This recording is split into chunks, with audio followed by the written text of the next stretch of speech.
Hey everyone, welcome to This Explainer. Today, we're diving into a fascinating mystery that sits right at the core of who we are.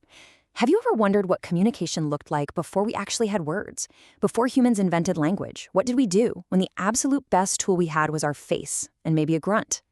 As we're going to see today, the answer is far richer and way more sophisticated than you might think.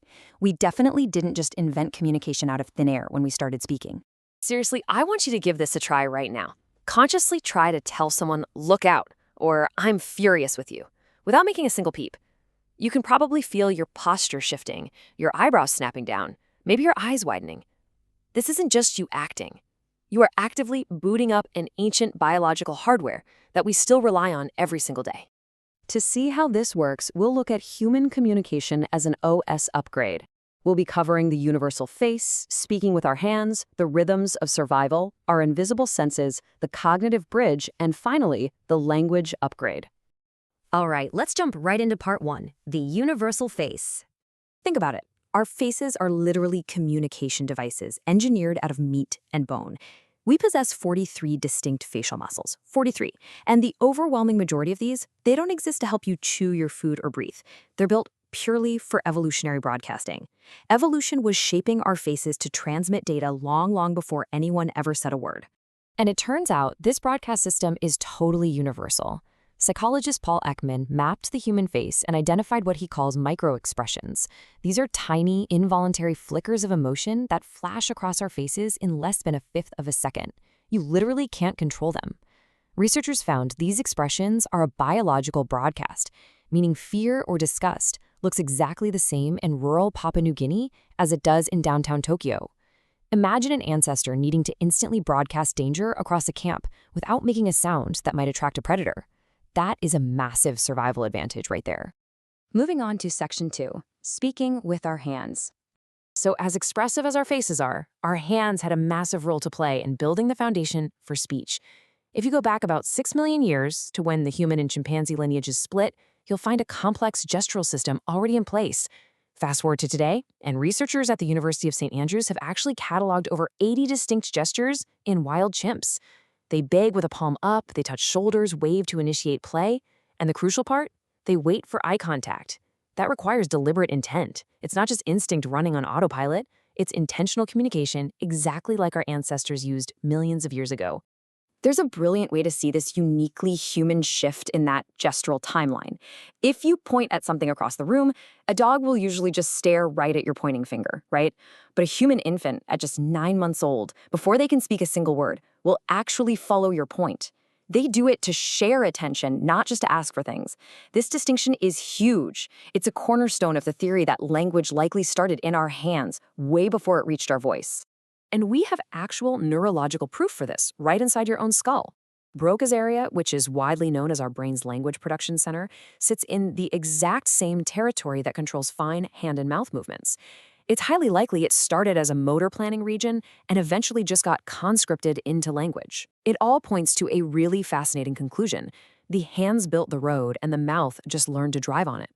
Which brings us to section 3, the rhythms of survival. Picture our ancestors navigating dense, dark forests where visibility was incredibly limited. They needed sound to act as social glue. Even before words, we had calls with incredibly specific acoustic properties.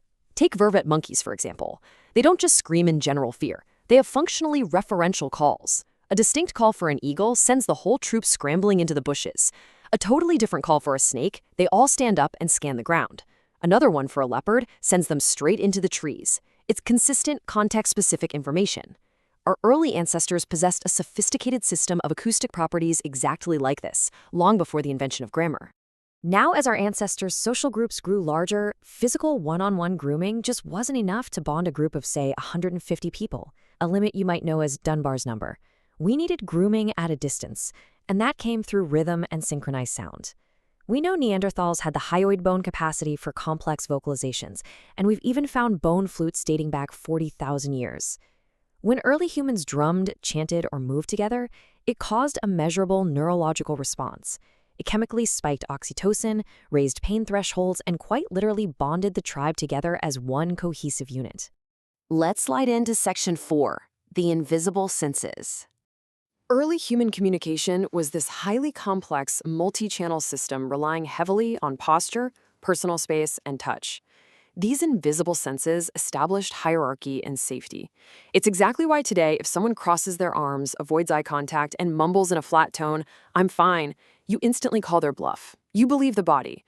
And you're not being irrational. Your brain is actively, rationally overriding a newer, easily manipulated channel, which is verbal words, to place its trust in deeply reliable, ancient bodily hardware that is much harder to fake.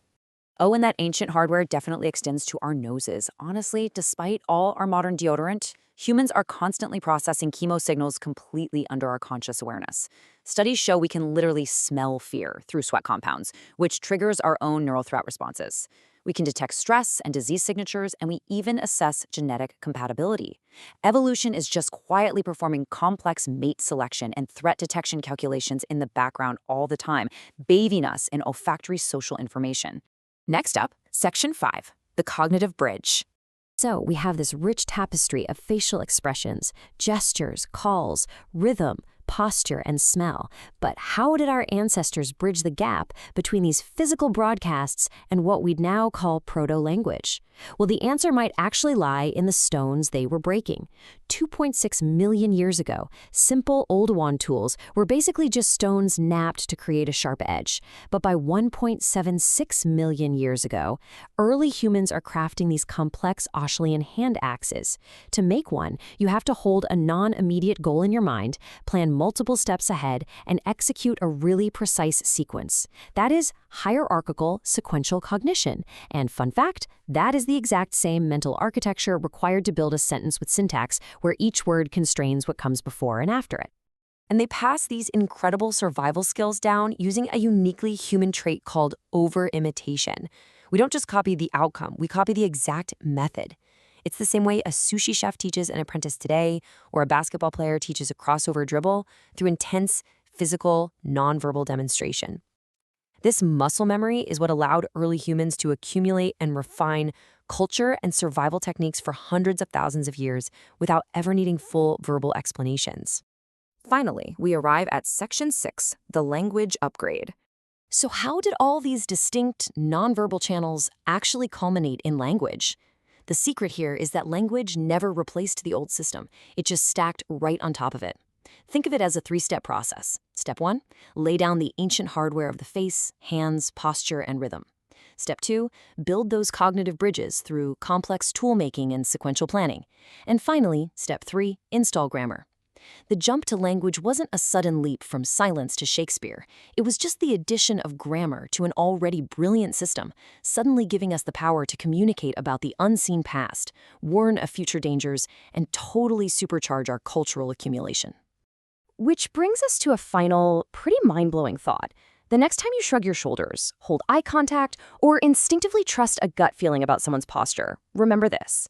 You are not failing to use your words. You're actually reaching back to a million-year-old survival operating system. Like the quote says, you're speaking in a language so ancient, it doesn't even have a name. It's a profoundly complex system refined across millions of years, and it's running in the background of literally every single conversation you have. Thanks for joining me on this explainer. So, next time someone speaks to you, take a second and ask yourself, what is their ancient operating system really trying to say?